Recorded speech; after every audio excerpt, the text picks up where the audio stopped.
अब आगे ध्यान दीजिए, अब नेक्स्ट हेडिंग करिए कॉम्बिनेशन ऑफ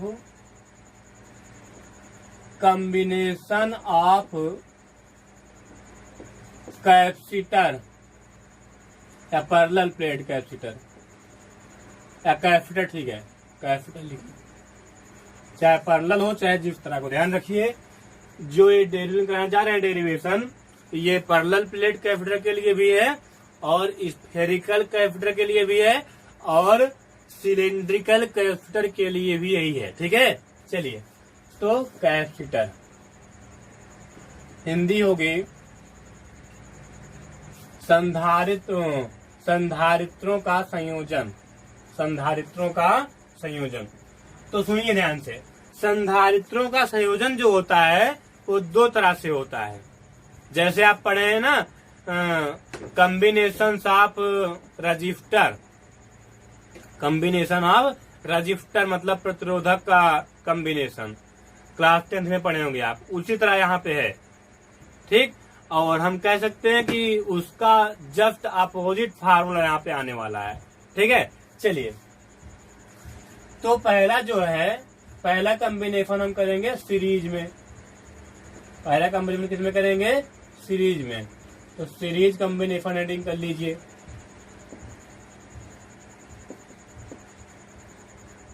इसकी हिंदी होगी श्रेणी क्रम में संयोजन, ठीक है। चलिए ध्यान दीजिए, तो यहाँ पे थोड़ा एक बात और ध्यान दीजिए।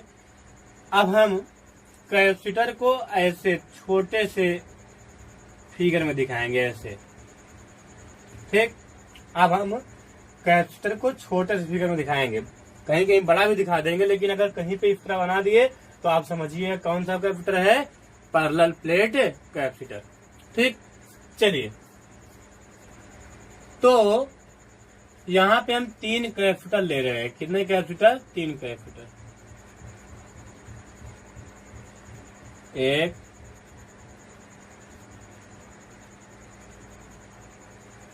2 3।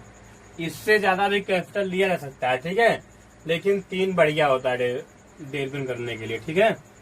चलिए और इसको हम क्या करेंगे, इसको हम बैटरी से कनेक्ट कर देंगे।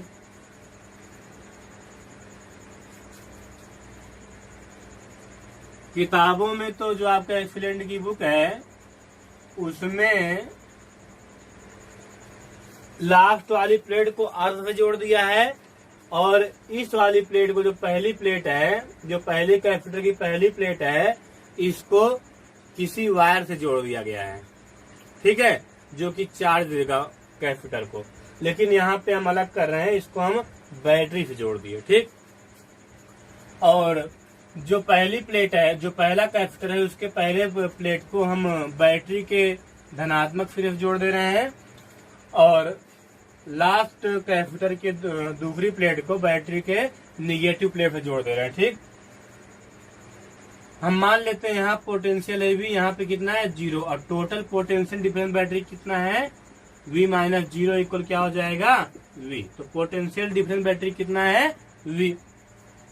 हम मान लेते हैं कि ये कैपेसिटर ऐसे जुड़े हैं, ये वायर के द्वारा, ठीक है, वायर के द्वारा जुड़े हैं, पहला कैपेसिटर, दूसरा कैपेसिटर, तीसरा कैपेसिटर। इसकी कैपेसिटी हम मान ले रहे हैं C1 है, इसकी कैपेसिटी C2 है, इसकी कैपेसिटी C3 है। अब आप ध्यान दीजिए, यहाँ पे जब आप बैटरी को जोड़ेंगे तो बैटरी क्या करेगी, सुनिएगा, बैटरी इलेक्ट्रॉन को इधर से निकाल करके, जिधर पॉजिटिव प्लेट लगा, जिधर पॉजिटिव सिरा है, उधर से निकाल करके बैटरी इलेक्ट्रॉन को ले जा करके इधर डालना शुरू करेगी।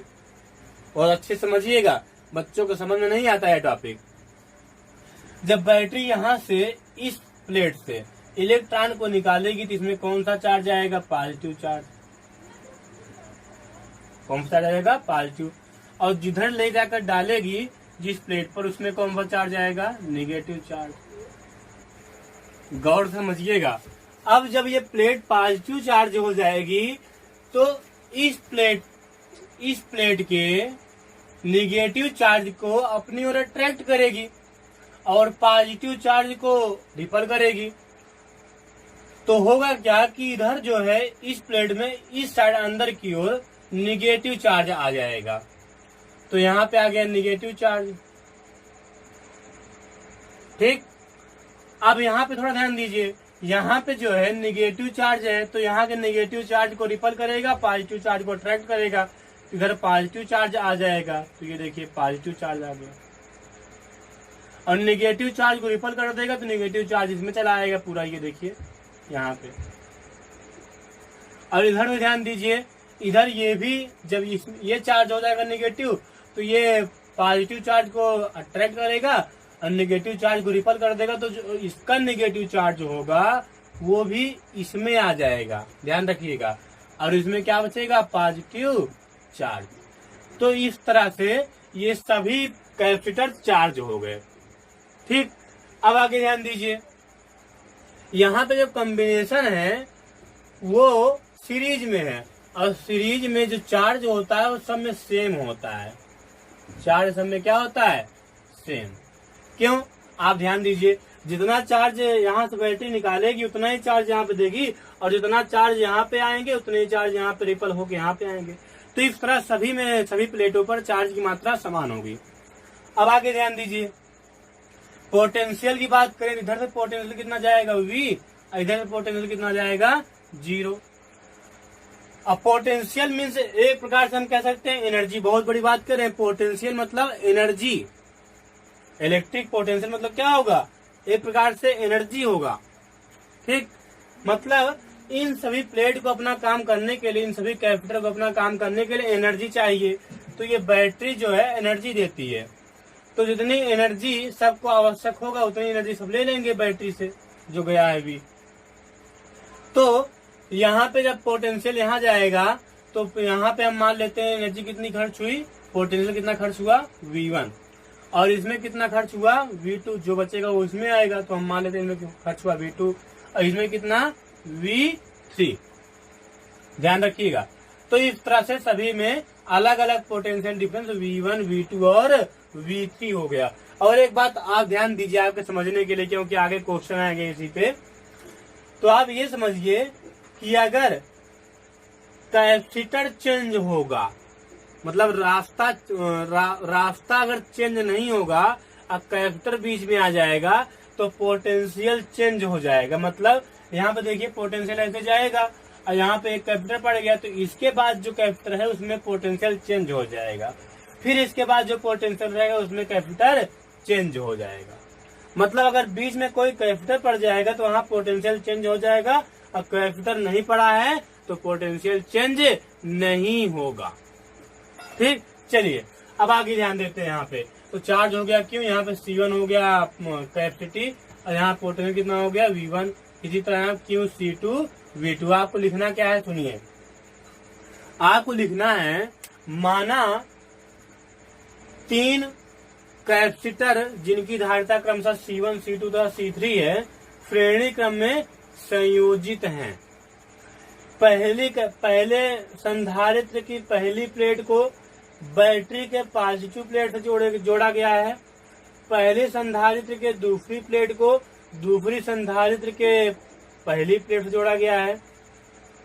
दूसरे संधारित्र की दूसरी प्लेट को तीसरे संधारित्र की पहली प्लेट से जोड़ा गया है, तथा तीसरे संधारित्र के दूसरी प्लेट को बैटरी के निगेटिव सिरे से जोड़ा गया है, अर्थात ऋणात्मक सिरे से जोड़ा गया है। इतना आपको लिखना है। आप बना करके इससे भी अच्छा लिख सकते हैं। आगे क्या लिखना है, माना तीनों संधारित्र पर एक समान आवेश क्यों है तथा तीनों पर अलग अलग विभवांतर क्रमशः V1, V2 तथा V3 है। ठीक, चलिए अब आगे लिखिए। आगे क्या लिखना है आपको, माना तीनों संधारित्र की परिणामी धारिता CE है, या तुल्य धारिता लिखिएगा, तुल्य धारिता। माना तीनों संधारित्र की तुल्य धारिता CE है, C ऐसे लिखना CE मतलब इक्विवेलेंट कैपेसिटी। अब थोड़ा सुनिए, यहाँ पोटेंशियल अलग अलग है। ये पोटेंशियल जो है V1, V2, V3, ये तीनों को अगर जोड़ेंगे तो V ही आएगा, क्योंकि यही तो बटा हुआ है सब में ना। तो इसलिए यहाँ लिखेंगे, क्योंकि total electric potential, total electric potential difference, total electric potential difference V equal क्या हो जाएगा, V1 plus V2 plus V3। अब आगे ध्यान दीजिए, V इक्वल आप जानते हैं क्योंकि V इक्वल क्या होता है, Q अपान C। तो यहाँ पे जो आप V रिजल्टेंट लिखे टोटल, इसलिए यहाँ पे टोटल चार्ज तो क्यों ही है, सब में सेम चार्ज है, और टोटल धारिता आप कितनी माने हैं, CE। ठीक, और V1 का मान इसी तरह निकालेंगे तो V1 इक्वल क्या हो जाएगा, V1 इक्वल Q अपान ये V1 इक्वल Q अपान C1। इसी तरह V2 का मान निकालें तो V2 इक्वल क्या हो जाएगा, Q अपान C2, ये Q अपान C2। V3 का मान निकालें तो क्या हो जाएगा, V3 इक्वल Q अपान C3। ठीक, अब आगे ध्यान दीजिए, सबका मान रखेंगे तो अब हो जाएगा नाउ, अब क्या होगा, V प्लेस पे क्या पुट करेंगे, Q अपान CE, Q अपान CE इक्वल V1 के प्लेस पे क्या लिखेंगे, Q अपान C1 प्लस V2 प्लेस पे Q अपान C2 और V3 प्लेस पे Q अपान C3। अब आप Q कॉमन ले काट देंगे तो बचेगा क्या, 1 अपान CE इक्वल 1 अपान C1 प्लस 1 अपान C2 प्लस 1 अपान C3। ये हो गया रिजल्टेंट कैपेसिटी का फार्मूला। कब, जब तीनों प्लेट्स या जितने भी कैपेसिटर हों सभी सीरीज में कंबाइंड हो, सीरीज में जुड़ी हुई हो। सीरीज में हम कैसे जानेंगे, जब सभी कैपेसिटर पर इलेक्ट्रिक पोटेंशियल अलग अलग रहेगा तो जान लीजिए कि जो कैपेसिटर है वो किसमें जुड़े हुए हैं, सीरीज में। और कैसे जानेंगे कि पोटेंशियल अलग अलग है, आप जानते हैं, अगर सुनिए, अगर रास्ते में जो पोटेंशियल जाने का रास्ता है उसके रास्ते में कोई कैपेसिटर पड़ेगा, उसके बाद कोई कैपेसिटर पड़ेगा, फिर उसके बाद कोई कैपेसिटर पड़ेगा, तो तीनों में अलग अलग इलेक्ट्रिक पोटेंशियल डिफरेंस होगा। अगर रास्ता चेंज नहीं होगा लेकिन कैपेसिटर चेंज हो रहा है तो इलेक्ट्रिक पोटेंशियल डिफरेंस अलग अलग होगा। समझिए होंगे आप। और आप ये भी जानिए कि सीरीज में चार्ज सेम होता है। ठीक, चलिए तो अब चलते हैं हम लोग पैरेलल कॉम्बिनेशन पर। तो ये था सीरीज कॉम्बिनेशन, अब चलेंगे पैरेलल कॉम्बिनेशन। यहाँ पे एक बात समझने योग्य है कि अगर आप किसी कैपेसिटर को सीरीज में जोड़ देते हैं तो उनकी जो रिजल्टेंट कैपेसिटी होती है वो सबसे छोटी कैपेसिटी से भी कम होती है, ये जान लीजिए आप। रिजल्टेंट कैपेसिटी सबसे छोटी कैपेसिटी से भी कम होती है। एग्जाम्पल लेके समझा दे क्या, चलिए ठीक है, एग्जाम्पल लेके समझा देते हैं आपको।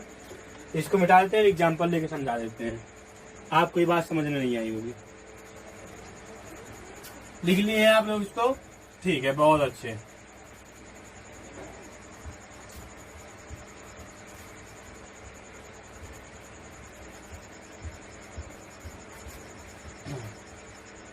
सुनिएगा, हम मान लेते हैं कि इस प्लेट की जो ये कैपेसिटर है इसकी कैपेसिटी है 2 माइक्रोफैरड, इसकी कैपेसिटी है 3 माइक्रोफैरड और इसकी कैपेसिटी है 4 माइक्रोफैरड। और रिजल्टेंट कैपेसिटी निकालना है, फार्मूला क्या लगाएंगे, 1/C equal 1/C1 plus 1/C2 plus 1/C3। आपको दिख ही रहा है कि सीरीज में कंबाइंड है, फिगर तो चेंज किए नहीं है। तो 1/C हमको निकालना है, मतलब इक्विवेलेंट कैपेसिटी इक्वल क्या हो जाएगा, 1/C1 का मान कितना बताओ, 2, यहाँ 2 हो जाएगा, प्लस C2 का मान कितना है 3, प्लस C3 का मान 4। तो ये हो जाएगा 1/C इक्वल 2, 3, 4 का एल्सियम क्या हो जाएगा 12। ठीक है, तो 6 प्लस 4 प्लस 3 इक्वल 6, 4, 10, 3, 13, 13/12 तो अगर C का मान निकालें तो पलट जाएगा, C इक्वल क्या हो जाएगा 12/13 अर्थात 0.9 के लगभग आएगा, 0.9 माइक्रो फैरड। ठीक, देख रहे हैं ना आप कितना है, 0.9 माइक्रो फैरड। और इसमें सबसे कम कैपेसिटी कितनी है इसकी, 2 माइक्रो फैरड। अभी बताया था ना कि अगर कैपेसिटर को आप सीरीज में कंबाइन कर देते हैं तो जो उसकी रिजल्टेंट कैपेसिटी आएगी वो सबसे कम कैपेसिटी से भी कम होगी। मतलब कैपेसिटर को सीरीज में कंबाइन करने पर उसकी कैपेसिटी, जो रिजल्टेंट कैपेसिटी होती है, वो कम हो जाती है। ठीक है, चलिए ठीक है। तो अब हेडिंग करते हैं पैरेलल कॉम्बिनेशन। और थोड़ा अगर आपको याद हो तो हम पहले ही आपको कहे थे कि इसका फार्मूला रजिस्टर के फार्मूले के जस्ट अपोजिट है। अगर आपको याद हो तो क्लास 10th में सीरीज कॉम्बिनेशन ऑफ रेजिस्टेंस में फार्मूला क्या आया था, RE equal R1 plus R2 plus R3। और यहाँ पे क्या आया, 1/C equal 1/C1 plus 1/C2 plus 1/C3। जबकि इस तरह का फार्मूला रेजिस्टेंस में पैरेलल वाले में आया था। ठीक है, चलिए तो हेडिंग कर लीजिए parallel combination of capacitor. Parallel combination of capacitor समझ में आ रहा है सबको? बहुत अच्छे। Parallel combination of capacitor.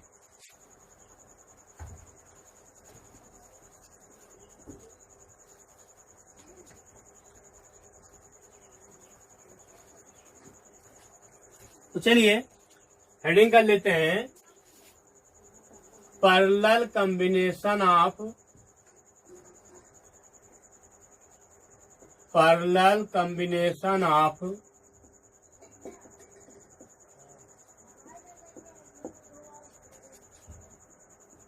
Capacitor.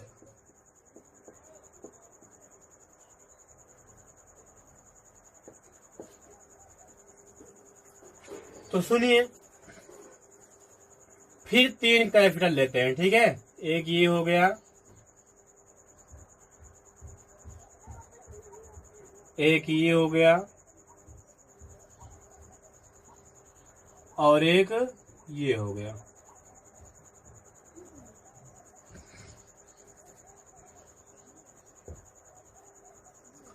और इन तीनों को हम एक बैटरी पे जोड़ देते हैं।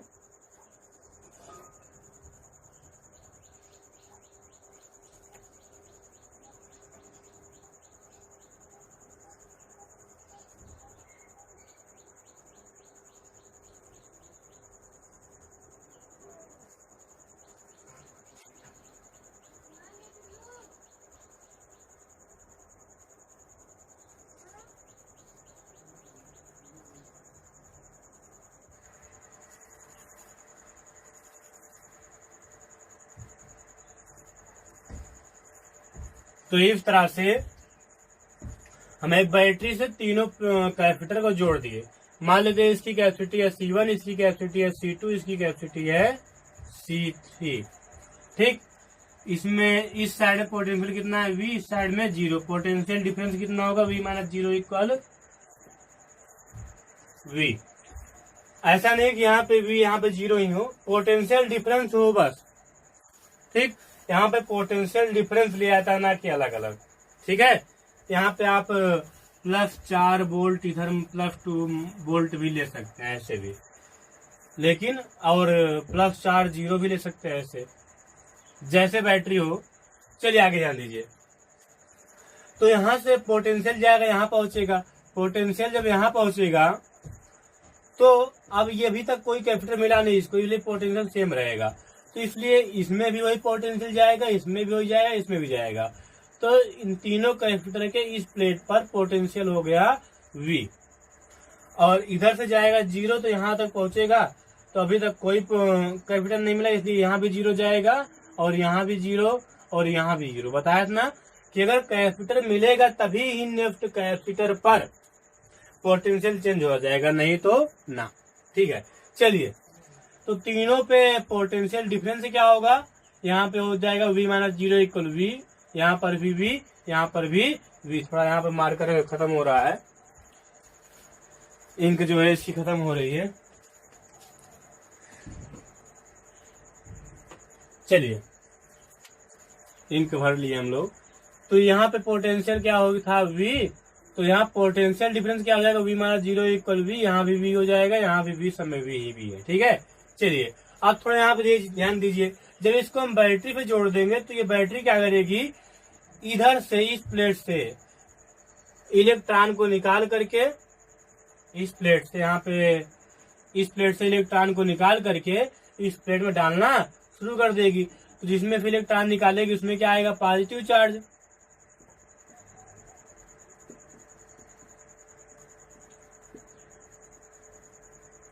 और जिधर इलेक्ट्रॉन डालेगी उधर क्या आ जाएगा, निगेटिव चार्ज। तो इस तरह से ये जो कैपेसिटर है वो क्या हो गया, चार्ज।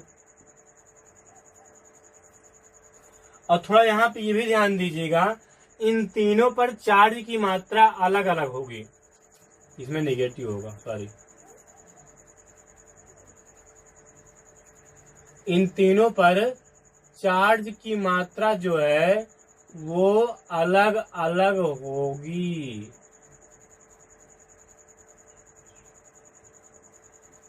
क्यों क्यों अलग अलग चार्ज की मात्रा होगी, क्योंकि तीनों कैपेसिटी अलग अलग है ना, तीनों कैपेसिटी अलग अलग, इसलिए चार्ज की मात्रा भी अलग अलग ही होगी।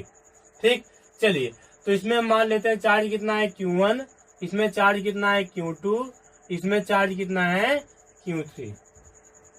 ठीक, चलिए अब आगे ध्यान दीजिए, इसमें आपको लिखना क्या है, इसमें आपको लिखना है माना 3 संधारित्र समांतर क्रम में संयोजित हैं। तीनों संधारित्र की पहली प्लेट को बैटरी के धनात्मक सिरे से जोड़ दिया गया है तथा तीनों संधारित्र के दूसरी प्लेट को बैटरी के ऋणात्मक प्लेट से जोड़ दिया गया है। सॉरी, ऋणात्मक प्लेट नहीं, ऋणात्मक सिरे से जोड़ दिया गया है। ये धनात्मक होता है, ये ऋणात्मक। ठीक, अब आगे ध्यान दीजिए, माना तीनों संधारित्र की धारिता C1, C2 तथा C3 है तथा तीनों पर अलग अलग आवेश Q1, Q2 तथा Q3 है। तीनों पर समान विभवांतर V है। तो अब ध्यान दीजिए, यहाँ पे जो अलग अलग है वही हम लेंगे। क्या क्या अलग अलग है, Q1, Q2 और Q3, मतलब चार्ज अलग अलग है। यहाँ लिखेंगे टोटल चार्ज, टोटल चार्ज हम मान ले रहे हैं Q है। ठीक है, तो Q इक्वल क्या हो जाएगा, अब टोटल चार्ज Q जो है वो इन तीनों के ऐड के इक्वल ही होगा, मतलब जोड़ के इक्वल ही होगा। कि हो जाएगा Q1 plus Q2 plus Q3। अब यहाँ पे अगर Q1 का मान देखें, Q1 का मान क्या हो जाएगा, Q इक्वल CV होता है, तो यहाँ क्या हो जाएगा C1V, यहाँ पे क्या हो जाएगा C2V, यहाँ पे क्या हो जाएगा C3V। ठीक है, तो यहाँ पे हो जाएगा। और थोड़ा ध्यान दीजिए, हम मान लेते हैं कि इन तीनों संधारित्र की तुल्य धारिता CE है, तो यहाँ पे लिखेंगे Q इक्वल होता है, हम जानते हैं क्या, Q इक्वल होता है CV। तो यहाँ पे कैपिटल Q इक्वल क्या हो जाएगा, CE इंटू V, यहाँ पे तुल्य धारिता है C। ठीक है, और Q1 इक्वल क्या हो जाएगा C1V, Q2 इक्वल C2V और Q3 इक्वल क्या हो जाएगा C3V। तो यहाँ पे लिखेंगे CEV equal C1V plus C2V plus C3V। अब यहाँ से भी कॉमन लेकर कट जाएगा, बच्चे क्या, CE equal C1 plus C2 plus C3। मतलब अगर 3 संधारित्र को या उससे अधिक संधारित्र को, 3 या 2 या 2 से अधिक संधारित्र को, भाई अगर कम से कम आपको संधारित्र जोड़ना है, पैरेलल बनाना है, पैरेलल कॉम्बिनेशन, तो कम से कम 2 जोड़ना ही होगा, या तो 2 से अधिक हो। तो अगर 2 या 2 से अधिक संधारित्र को आप पैरेलल में जोड़ते हैं समांतर क्रम में, तब क्या होगा, उनकी जो परिणामी धारिता होगी, परिणामी कैपेसिटी होगी, वो तीनों कैपेसिटी के योग के इक्वल होगी। ठीक है, समझ गए, चलिए ठीक है। तो अब हम चलते हैं डाई इलेक्ट्रिक सब्सटेंस पर, इसको मिटा देते हैं और हम हेडिंग करते हैं डाई इलेक्ट्रिक सब्सटेंस। चलिए तो हेडिंग कर लीजिए एक बहुत ही सुंदर सा topic dielectric substance.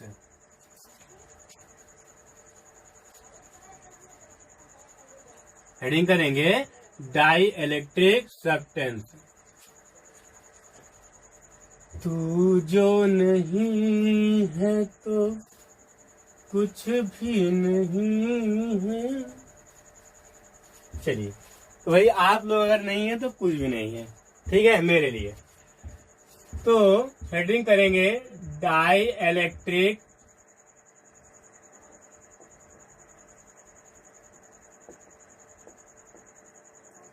Substance.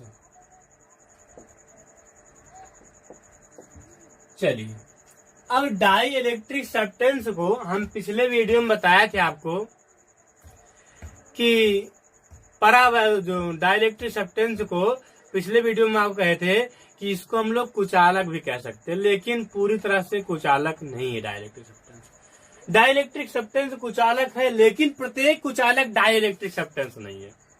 ध्यान रखिएगा, डाई इलेक्ट्रिक सब्सटेंस को कुचालक कह सकते हैं, लेकिन प्रत्येक कुचालक को डाई इलेक्ट्रिक सब्सटेंस नहीं कह सकते हैं। क्यों? सुनिएगा। डाई इलेक्ट्रिक सब्सटेंस वे सब्सटेंस होते हैं, डाई इलेक्ट्रिक सब्सटेंस वे इंसुलेटर होते हैं, मतलब वे अचालक पदार्थ होते हैं जो विद्युत क्षेत्र में ध्रुवित हो जाते हैं। ध्रुवित क्या होता है? विद्युत ध्रुवण हम आपको इसके पहले वीडियो में बताए हुए हैं। कैपेसिटर के पहले वीडियो में आपको विद्युत ध्रुवण का बताएं क्या होता है विद्युत ध्रुवण, तो उसको आप देखे होंगे तो समझ में आएगा। तो पहले देखते हैं इसकी परिभाषा। वे कुचालक पदार्थ या वे कुचालक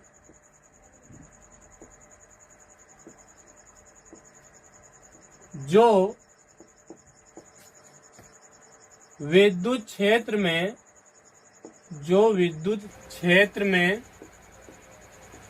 ध्रुवित हो जाते हैं,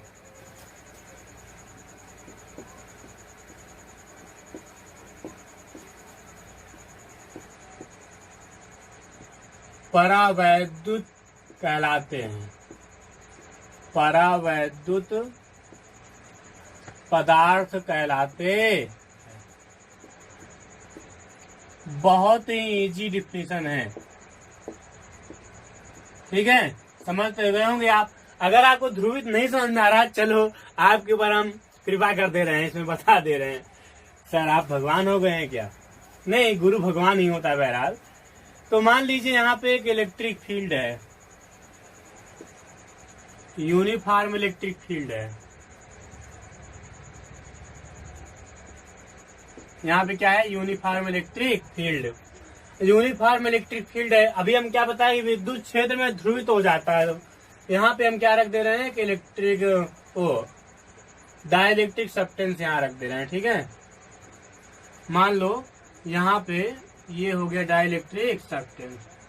अब क्या होगा? जब डाई इलेक्ट्रिक सब्सटेंस को इलेक्ट्रिक फील्ड में रखोगे तो उसके अंदर जो इलेक्ट्रॉन होंगे वो इलेक्ट्रिक फील्ड के अपोजिट डायरेक्शन में,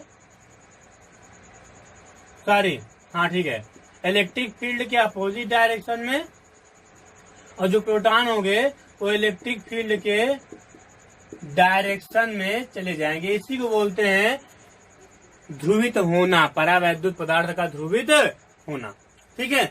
चलिए, तो अब ये हो गया आपका डिफिनीशन। थोड़ा एक डिफिनीशन इसमें और है, देख लीजिए, सुनिए। ये तो ठीक ही है, एक और जानिए आप।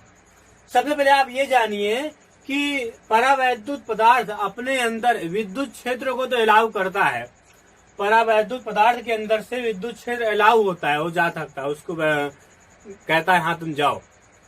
लेकिन इलेक्ट्रिक करंट को अलाउ नहीं करता। इलेक्ट्रिक करंट जाती है, बोलती है हमें चले जाए, बोलता है ना तुम्हारे दुश्मन हो, ठीक है। तो परावैद्युत पदार्थ ऐसे पदार्थ होते हैं जो कि विद्युत क्षेत्र को तो अलाउ करते हैं, लेकिन विद्युत धारा को अलाउ नहीं करते हैं। अलाउ वर्ड बहुत इंपॉर्टेंट में है, ठीक। और आप अलाउ ही लिखिएगा इंग्लिश में, तो चाहे लिख लीजिए इसमें कि परावैद्युत पदार्थ वे पदार्थ होते हैं जो अपने अंदर से विद्युत क्षेत्र को अलाउ करते हैं, परंतु विद्युत धारा को अलाउ नहीं करते हैं, ठीक है। चलिए, तो ये हो गया डाइलेक्ट्रिक सब्सटेंस की डिफिनेशन। अब हम देखेंगे कि कैपेसिटर के अंदर क्योंकि आप जानते हैं और नहीं जानते हैं जान लीजिए कि कैपेसिटर के अंदर जो है डाई इलेक्ट्रिक सब्सटेंस भरा जाता है। क्योंकि अगर कैपेसिटर के अंदर डाई इलेक्ट्रिक सब्सटेंस नहीं भरा जाएगा तो जो दोनों प्लेटें होंगी वो चिपक नहीं जाएंगी। अगर कैपेसिटर के बीच में किसी को रखा नहीं जाएगा तो एक में पॉजिटिव चार्ज होता है, एक में निगेटिव चार्ज। तो पॉजिटिव चार्ज और निगेटिव चार्ज दोनों अट्रैक्ट नहीं कर जाएंगे। अट्रैक्ट कर जाएंगे तो प्लेटें एक दूसरे अट्रैक्ट कर जाएंगी, चिपक जाएंगी, और चिपक जाएंगी तो निरावेशित हो जाएंगी, अनचार्ज हो जाएंगी, खराब हो जाएंगी। तो इसीलिए डाइलेक्ट्रिक सब्सटेंस को कैपेसिटर के प्लेट्स के बीच में रखा जाता है क्योंकि प्लेटें चिपक ना पाए। और भी बहुत सारे कारण होते हैं। डाइलेक्ट्रिक सब्सटेंस को कैपेसिटर के प्लेटों के बीच रखने पर उनकी कैपेसिटी बढ़ जाती है, कैपेसिटेंस बढ़ जाता है।